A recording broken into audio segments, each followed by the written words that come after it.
Halo Bujang, arigato yang sudah mengklik video ini dan selamat datang di channel Uzumaki Film. Channelnya Zomblo friendly banget.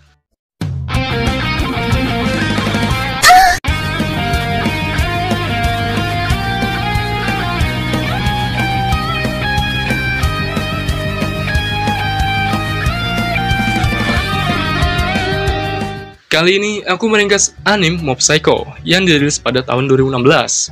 Sebelum itu, aku mengucapkan terima kasih banyak karena kalian sudah voting kemarin.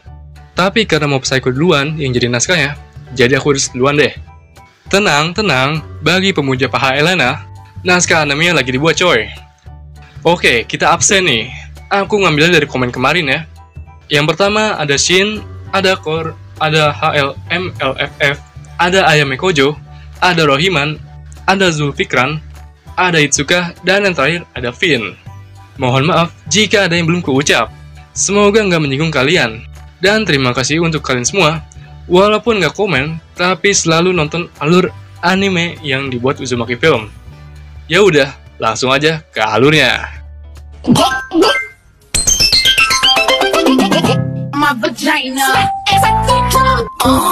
Cerita dimulai dengan sebuah scene yang memperlihatkan seorang cowok bersiluet hitam yang sedang bertarung melawan roh-roh monster goib. Cowok itu dengan OP-nya menggunakan kekuatannya yang makin lama makin meningkat. Saat mencapai tingkat emosi 100%, pertarungan badass itu pun berakhir dengan semua makhluk goib itu pun lenyap. Cerita berlanjut ke sebuah tempat layanan eksorsis milik seorang cowok yang ngaku-ngaku jadi cenayang bernama Regen. Terlihat ia sedang berbincang dengan sepasang klien yang ingin mengusir setan. Dengan pede habisnya, ia membuat percaya si klien cewek itu kalau dia benar-benar bisa ngelakuin eksorsisme. Namun si cowok itu nggak percaya, karena tahu kalau si Regen itu cuma nge-scam. Mereka pun OTW menuju sebuah gedung yang ditarget. Sesampainya di sana, Regen dengan mode cenayangnya menuju ke sebuah ruangan dan mengeksplor tempat itu dengan tingkah konyolnya, yang membuat si cowok dari pasangan itu muak dengan Regen yang sok jadi cenayang. Lalu tiba-tiba muncul di tengah-tengah mereka sesosok setan perusak plafon yang diceritakan oleh si klien.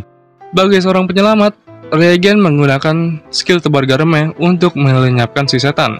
Namun dengan bodohnya, ia memakai garam buat masak yang gak berpengaruh apa-apa.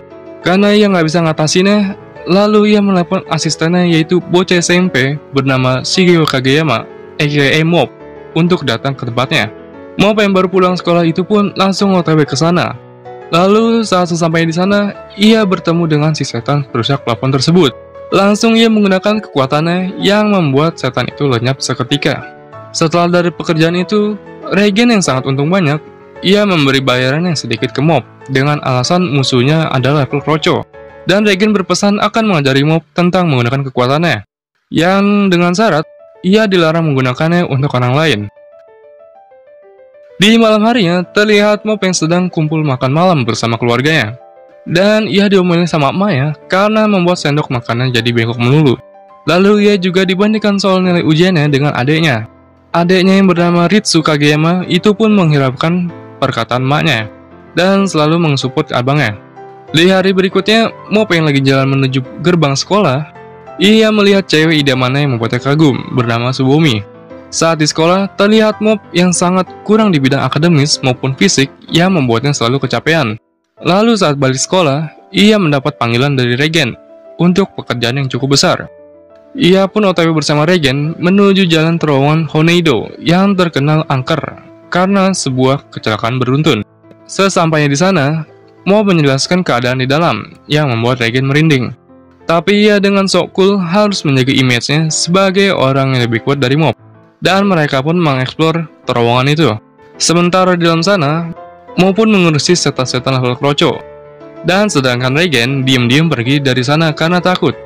Namun di tengah pelariannya, ia malah bertemu bos setan dari terowongan tersebut, yaitu setan punggung knalpot.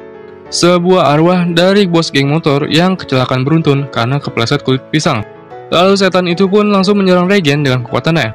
Tapi serangan itu tidak berefek apa-apa kepada Regen yang dikasih buff oleh Mob. Setelah itu giliran Regen membalasnya dengan memukul muka setan itu yang membuat setan itu menjadi ukuran mini. Lalu saat setan itu mau dilenyapkan, ia berkata kalau ia hanyalah suruhan. Dan di dalam terowongan tersebut ada yang lebih kuat darinya. Mob yang merasakan ada aura yang lebih kuat, ia pun berjalan ke bagian terdalam dari lorong itu. Dan benar saja, ia langsung bertemu dengan arwah monster yang langsung menelan Mob. Namun dengan kekuatan besarnya, Mob langsung melenyapkan arwah itu begitu saja. Dan setelah itu, Mob dan Regen pun balik dan membuat arwah bos geng motor itu pergi dengan tenang. Lanjut.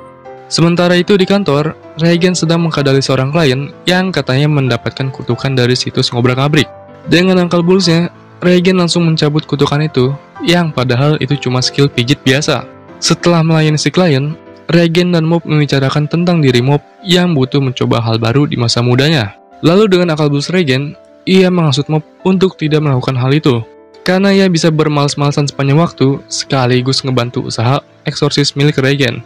Sementara itu, di sekolah Mob yang bernama SMP Garam, sebuah klub telepati telah kekurangan satu orang yang membuat klub itu terancam dibubarkan.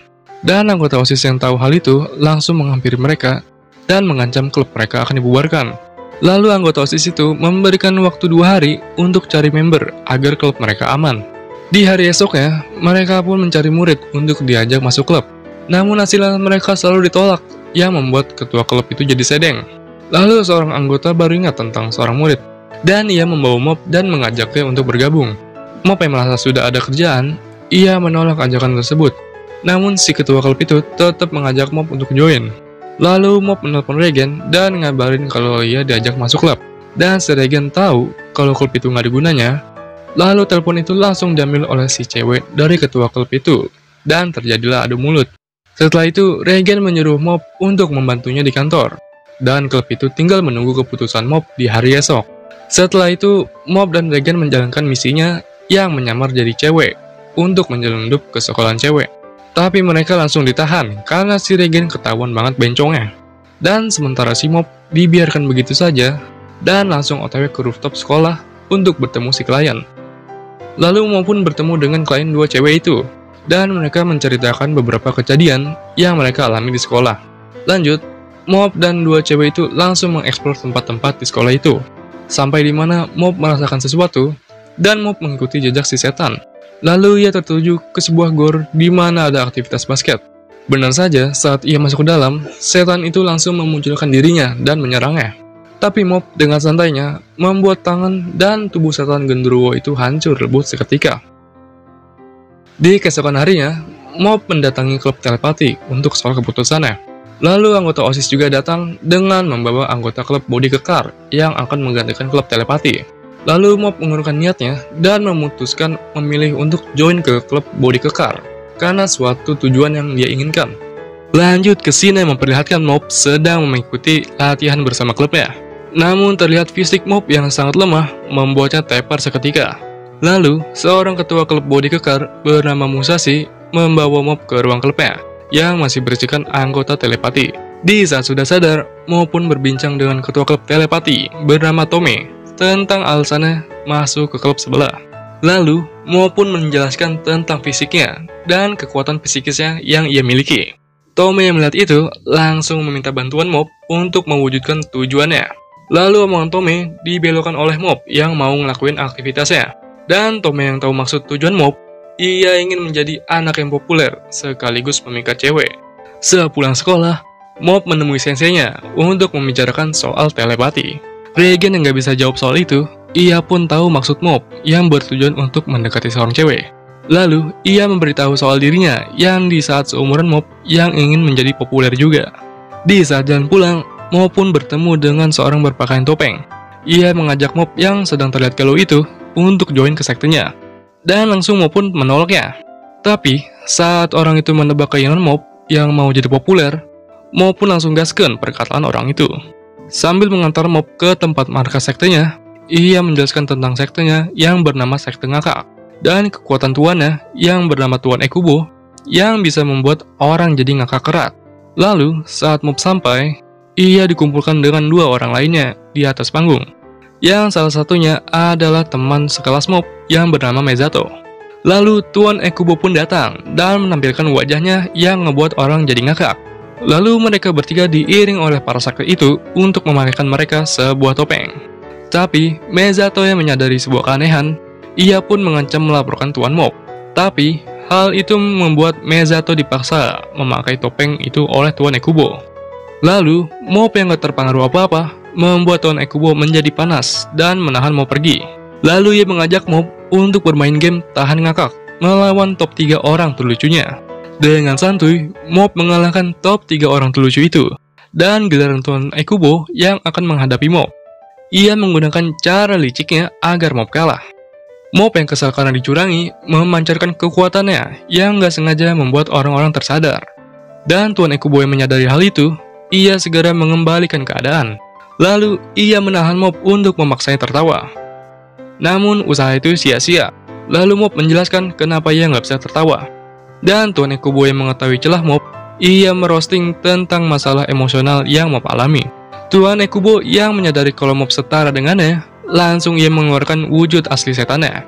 Dan Mop yang emosi sudah meluber hingga batas 100%, ia pun merubah mode dirinya dari sebelumnya. Ekubo pun langsung menyerang Mop dengan kelincahannya. Tapi hal itu ngebuat dirinya malah kewalahan. Mop dengan santainya hanya melindungi dirinya. Sampai di mana ia membuat buntung tangan dan kaki Ekubo. Lalu dengan satu jurus Mop, Ekubo pun itu langsung musnah. Setelah pertarungan itu selesai, Mop pun menemui Regen untuk konsultasi tentang dirinya. Kanjut. Di keesokan harinya, terlihat seorang preman SMP Garam bernama Tenga dan teman-temannya sedang bergelut melawan anak SMP Cuka Hitam. Lalu Tenga yang mengungguli gelut itu membuat anak SMP sebelah melapor ke abang-abangannya yang bernama Teruki. Lanjut ke Mop yang baru bangun tidur, ia disambut oleh arwah Ekubo yang ternyata masih ada. Saat Ekubo mau dilenyapkan, ia memberitahu tujuannya, yaitu mau menjadi partner Mop. Mop yang mendengar itu pun mengiyakan begitu saja. Padahal ada rencana busuk di pikiran Ekubo. Di saat pulang sekolah, Ritsu dihampiri oleh Mezato yang mengajaknya membahas kejadian tentang Mop. Sementara itu, Mop pergi ke kantor Regen yang sedang bekerja. Ekubo pun langsung sadar kalau Regen itu cenayang palsu. Lalu Regen dengan mode seriusnya, ia hanya berpura-pura bisa melihatnya, yang padahal bohong. Di keesokan harinya, Tenga dan kawan-kawan mendatangi klub body kekar untuk meminta bantuannya buat ngalahin anak-anak dari SMP Cuka Hitam. Tapi hal itu ditolak mentah-mentah oleh Musashi yang membuat perempuan itu pundung. Lalu, si Tenga yang melihat Mop berbeda dari yang lainnya, ia pun merencanakan sesuatu. Di saat Mop menghampiri lokernya, ia menemukan surat dari seorang cewek dengan tulisan cowok yang mengajaknya ketemuan di sebuah taman. Dengan polosnya, Mop pun percaya dan mengikuti isi surat itu. Sesampainya di sana, ia bertemu dengan siswa SMP sebelah dan menculik Mop. Sementara di klub body kekar, seorang anggota dapat info kalau Mop diculik oleh anak SMP sebelah. Dan hal itu membuat Musashi marah dan langsung otw ke sana. Musashi yang telah menemukan Mop berencana untuk kembali. Tapi, anak SMP Cuka Hitam malah ngajak gelut mereka. Dan keributan terjadi dengan anak-anak body kekar yang memenangkan gelut itu. Lalu datang Teruki setelah keributan selesai. Dan ia menyadari ada Tenga yang sedang bersembunyi. Langsung Teruki menyerang anggota body kekar dan si Tenga, membuat mereka semua terhampas dengan mudah karena mereka bukanlah tandingan Teruki. Setelah itu, ia melihat Mop dengan muka flatnya, diam begitu saja di tempatnya. Lalu Mop menceramai Teruki tentang penggunaan kekuatannya. Lalu, Mop juga menunjukkan kekuatannya yang membuat Teruki menjadi tercengang. Teruki nggak percaya kalau ada yang sama dengannya, langsung mengetes kekuatannya ke Mop. Langsung ia menyerang Mop dengan kekuatannya yang berujung gak ngefek apa-apa. Sementara Mop hanya diam saja dengan idealisme yang dimilikinya, yaitu tidak memakai kekuatannya untuk bergelut. Lalu Teruki terus mengerahkan serangannya yang membuat Mop terpental dan terlempar. Ekubo yang gak tega melihat Mop, ia menunjukkan wujud aslinya untuk membela Mop. Namun dalam sekejap, Teruki dengan mudahnya melenyapkan Ekubo begitu saja. Dan Teruki pun terus menyombongkan kekuatan dirinya. Saat diceramai oleh Mop, Teruki menjadi sangat kesal dan meluncurkan serangannya ke arah Mop. Ia menghempaskan dan melemparnya ke tembok demi tembok hingga Mop tersudut. Di saat Teruki menyerangnya menggunakan pisau, Mop pun bertahan diri dan membuat pisau itu menjadi bumerang bagi Teruki. Yang hasilnya membuat rambut tengah Teruki terpotong. Teruki yang gak terima itu, ia sangat ingin membunuh Mop. Teruki pun langsung menggunakan dasinya untuk dijadikan pedang dan menyerang Mop sambil menyombongkan dirinya.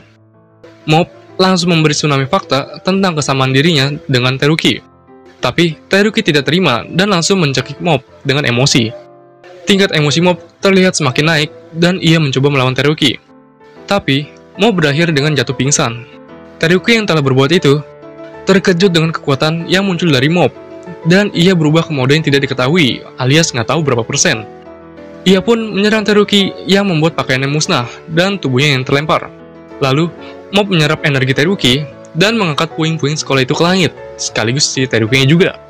Dan Teruki pun menyadari tentang dirinya yang bukan siapa-siapa tanpa kekuatannya. Lalu, Mop yang sudah sadar, ia merasa gagal untuk merubah dirinya, karena hal itu terulang kembali akibat kekuatan psikisnya. Lalu, puing-puing di langit itu kembali ke bentuk semula. Dan Teruki pun menghampiri Mop untuk menyadari kekalahannya. Setelah pertarungan itu usai, Mop mencari-cari Ikubo hingga larut malam, dan berujung tidak menemukannya. Lalu, saat ia sampai di rumah, ia berbincang dengan Ritsu tentang apa yang terjadi di masa lalunya saat Mop menggunakan kekuatan psikisnya. Lalu, Ritsu menjawab singkat pertanyaan dari Mop itu, dan langsung pergi. Di saat Ritsu menonton TV, ia melihat berita tentang kejadian puing-puing bangunan dan orang melayang. Hal itu membuat Ritsu langsung teringat dengan kejadian mereka berdua di masa lalu. Kanjut. Lalu, Shin memperlihatkan Ritsu yang terbangun dari mimpinya. Setelah itu, ia mencoba untuk melakukan kekuatan psikis, agar seperti apa yang abangnya lakukan. Namun, hal yang ia coba itu berujung sia-sia. Sementara itu di kantor, terlihat Reigen sedang menghandle klien dengan akal bulusnya. Reigen menggunakan tubuhnya untuk dijadikan wadah arwah si bapak klien. Di saat klien mengatakan tujuannya, ia langsung menodongkan pisau untuk memberitahu sebuah kode berangkas yang isinya duit warisan. Reigen yang terancam langsung menggunakan jurus andalannya yang membuat klien tepar.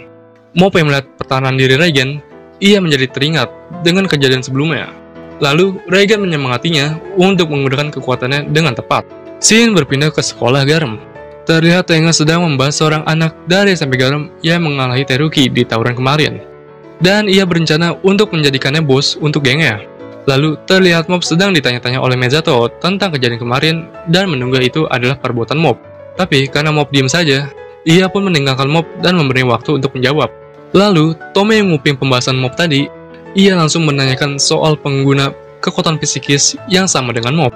Dan ia pun mengajak kencan Mop untuk mencari pengguna telepati demi tujuan yang Tome mau. Lanjut ke Tenga yang mendatangi Musashi untuk menanyakan member klubnya. Lalu Musashi tidak memberitahu hal itu ke Tenga dan menyuruhnya untuk minggat. Tenga pun menjadi sensian, lalu ia bertemu Mop dan meminta maaf karena telah menjadi umpannya. Lalu si Tenga yang lagi sensian itu dilihat oleh Ritsu yang sedang mengintip mereka. Di saat Ritsu jalan pulang, ia dihampiri oleh seseorang yang mengajaknya untuk meningkatkan kekuatan psikisnya di lab miliknya. Dan Ritsu tahu kalau orang itu mengira dirinya adalah Mop, dan sementara si Mop sedang ngedate bersama Tome mencari pengguna telepati. Di keesokan harinya, Shin memperlihatkan Ritsu yang sedang OTW ke lab, dan ia bertemu dengan wakil ketua OSIS-nya. Ia berbincang tentang Ritsu yang terlihat mencoba mengikuti sikap abangnya, dan hal itu membuat Ritsu terdiam. Sesampainya di lab, Ritsu diperkenalkan oleh si pemilik lab yang bernama Kenji, dan orang-orang yang mempunyai kekuatan psikis. Di keesokan harinya, pagi-pagi Ritsu dipanggil oleh ketua OSIS-nya yang bernama Komuro, yang sedang merencanakan sesuatu untuk membasmi preman. Dan mereka berdua akan menjadikan Tenga sebagai kambing hitamnya atas perbuatan itu. Lalu Ritsu yang gak percaya dengan perbuatan Kamuro, ia pun mau tak mau mengikuti rencana Kamuro dengan penuh tekanan. Keadaan kelas pun ricuh dan Tenga pun masuk kelas. Langsung Kamuro menuduh Tenga atas perbuatannya itu, dan Tenga pun dimusuhi oleh satu kelas. Lalu Shin berpindah ke ruang lab. Terlihat Ritsu yang sedang membegokan sendok memakai kekuatan psikisnya. Namun, ia terlalu memaksakan dirinya yang membuat dirinya menjadi kesal. Ia pun langsung pergi dari tempat itu dan membuang sendok itu. Yang ia tak sadari kalau ia berhasil merampukan sendok itu dengan kekuatannya. Dan sesampainya Ritsu di depan rumah, ia melihat sesuatu di depan pagarnya.